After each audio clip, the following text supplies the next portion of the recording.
चुंबक केवल गोटे दुईटी पॉइंट कहबार अच्छी शेष ए सबू जना पड़ुची जहाँ माननीय सांसद श्री निरंजन विशी महोदय कहते सबू जना पड़ुची जे श्री मोहन माझी सरकार आदिवासी विरोधी एवं कौन ना कौन जगार इच्छा शक्ति नहीं ए भारतीय जनता पार्टी सरकार कि आदिवासी भाई भौणी मानक किसी भल करतु 18% जीएसटी छाड़ पाई आम दलर सभापति पूर्वतन माननीय मुख्यमंत्री श्री नवीन पट्टनायक महोदय बारंबार केंद्र चिठी लिखिं निरंजन बाबू निजे संसद में यह विषय उठे हो मुंडाई भूमिज कुई सौरावासा को अष्टम अनुच्छेद में सामिल करा जाओ 135 कम्युनिटी को एसटी लिस्ट में सामिल करा जाओ ए प्रकार अनेक गुरुत्वपूर्ण प्रसंग रही जो थे भारतीय जनता पार्टी सरकार संपूर्ण भाव में 100 दिन विफल होती जो डबल इंजिन सरकार डिंडिम पिटुले ए डबल इंजिन नुह ये डबल डबा सरकार फंपा डबा सरकार बड़ कथा कहूवा किंतु निजर कार्यबल कौन साहस नहीं एवं विशेषकर आदिवासी भाई भौणी मानक मन में कौन इच्छा शक्ति नहीं यह हूँ स्पष्ट जना पड़ुची 100 दिन रे यही भारतीय जनता पार्टी सरकार एक आदिवासी विरोधी सरकार बोली कहले अत्युक्ति हम ना आम आशा करुचु विजु जनता दलर आज प्रेस वार्ता जो जो प्रसंग एवं डिमांड गुड़ी उत्थापन करा माननीय सांसद श्री निरंजन विशी महोदय माध्यम एवं माननीय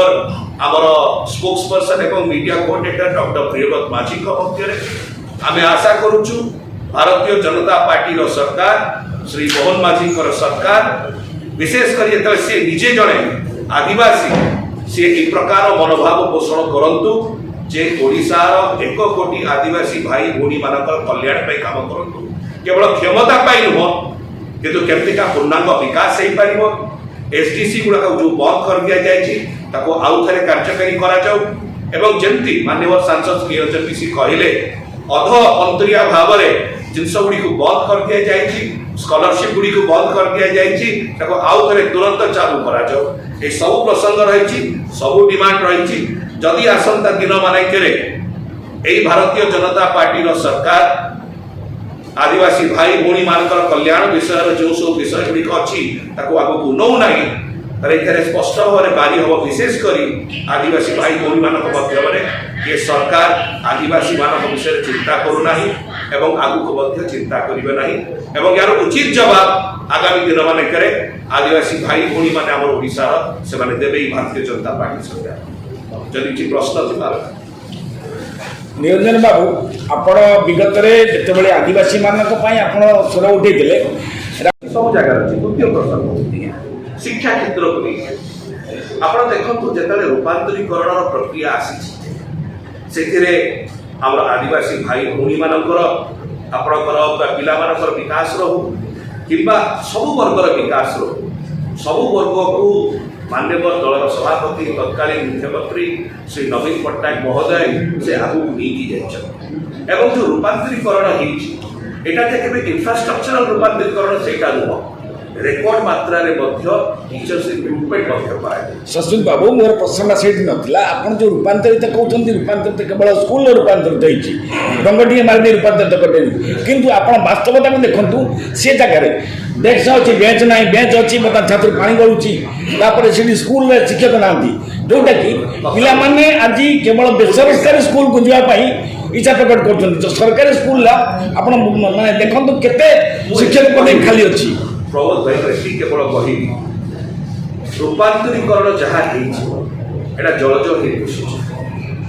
आज जिते आम सरकार 100 दिन तले छाड़ू रूपांतरीकरण पूर्णांग भाव में चले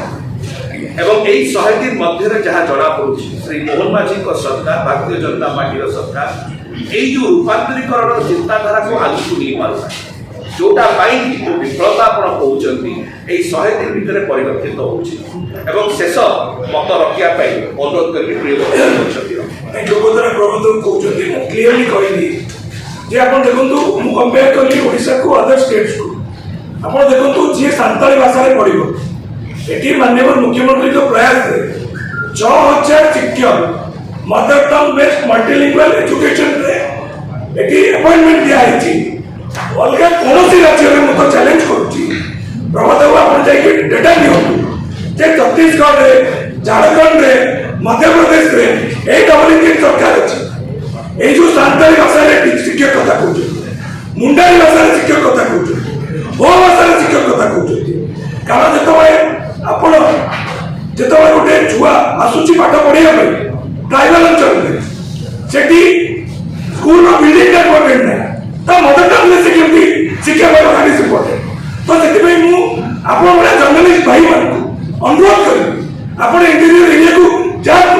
24 वर्ष रे माननीय मुख्यमंत्री जो ट्राइबल डेवलपमेंट मॉडल करछंती मु तो इवेंट कहबी जे एंटायर वर्ल्ड रे ए ट्राइबल एजुकेशन मॉडल का रेप्लिकेट करिवे और यूनाइटेड नेशंस भी यूनिसेफ भी बहुत क्लोजली काम करिकी tribal mother tongue based multilingual education रे जति की शिक्षक नवीन अपॉइंट करछंती कोनोसी राज्य सरकार एते शिक्षक अपॉइंट करि। थैंक यू बहुत धन्यवाद।